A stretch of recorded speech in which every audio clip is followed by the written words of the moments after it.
Hello, we are reasoning, Simeon. Yes. We are not saying anything wrong. We are just teaching each other the Bible. God created a man, but he did not create a woman. He made a woman out of. Meaning, a woman was made from something that existed. But man was made from the image of God.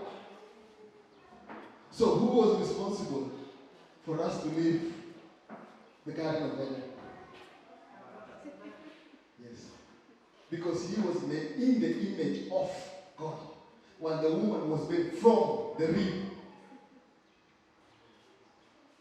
Who had to bear the more responsibility? The man. That's why when Eve ate the fruit, it had no effect. Until the person in the image of God ate the fruit, then everything went a mess. Bwana Yesu asifiwe. Yes? Yes, go ahead. We are reasoning. Yes.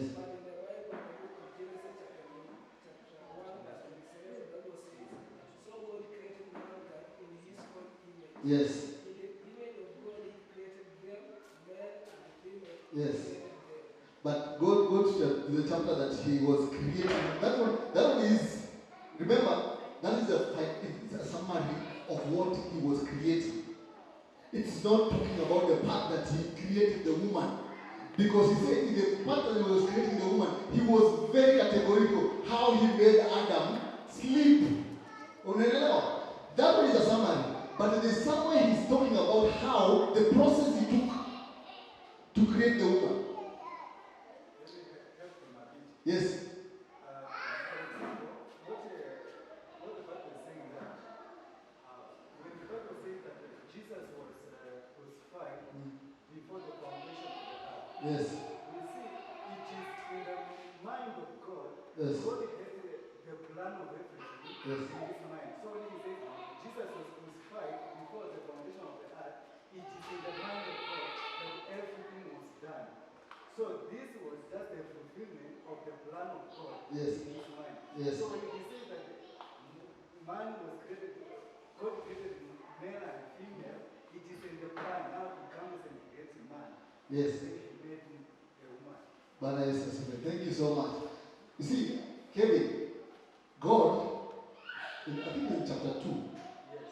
that's where he talks about how he created. Melewa. He made sure that Adam slept a very deep sleep. Bwana Yesu asifiwe. He had to sleep a very deep sleep. And then God had to take a rib. The process now is being shown that for Adam, God had to spit on the soil to make mud. Yes. Bwana Yesu asifiwe. Then he molded him, and after he has made him, he saw he was lifeless. And he said, I will breathe my spirit in him. So he breathed his spirit in him. So when he created Eve, is there somewhere we were told she was breathed into? No.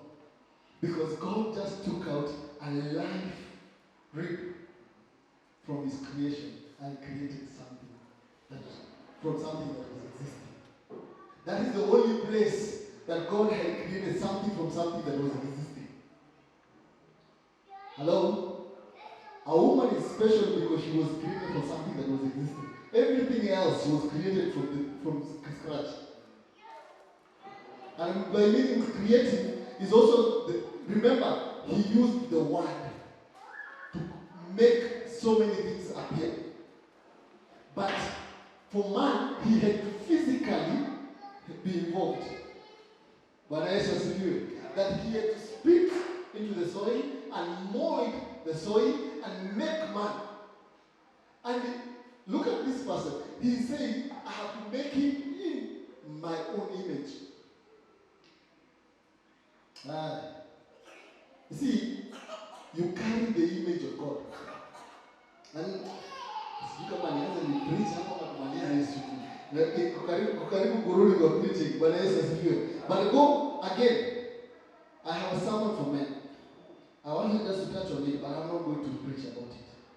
But you need to know, men are responsible for the next generations. And for the Holy Spirit to be working, man, a male being has to step up. Hello? In your families, you are the sons of the covenant. Bwana Yesu asifiwe. And I remember there's a time I said here in this church, and I said, I am not the high priest of your homes. You are the high priest of your homes. Men are the responsible people in their homes. If I came to your house and your wife treated me better than you, then she has a problem. Bwana Yesu asifiwe. If I came to your house and your wife gave me a cup, a very good cup, but gave you a plastic cup, then there's a problem. Because she's disrespecting the high priest anointed by the Holy Spirit. Bwana Yesu asifiwe. The helper, he has forgotten the helper, the co-helper. Bwana Yesu asifiwe. Because the man in their homes, they are above their pastors. Hello? Pastors are just leaders among leaders. Hello? Bwana Yesu asifiwe. And that's why it's very important to have men in church. Why? Because they bring leadership in church. Women, yes, they are leaders. But I will tell you again, if a man is missing in church, then there's something missing. Bwana Yesu asifiwe. Bwana Yesu asifiwe. Men are as important as the Holy Spirit speaks to them. The covenant is not between me and God in the home. The covenant in your home is between your husband and God. The minute you say, I do, he says, submit. Bwana Yesu asifiwe. He says, submit. Remember, he did not say, the man is told something different. You see, the man is always being resembled to God. This is where in Ephesians, I think 5:25, he says, the man, love your wife as Christ loves what? Why is the man always being given the responsibility of being like God? While the woman is just being told a helper. Is being told submit. But the man is being told love your wife as Christ. As Christ. Why are you being put in the shoes of God? The man is being put in the shoes of God because he takes from God. He resembles the image of God. And the minute the woman disrespects that image in her own home, then she disrespects the image of God. Read from Ephesians 5:25. The man is given a big responsibility. To love your wife as Christ loves the church. That's a big shoe to wear. Being told to put on the shoes of Christ.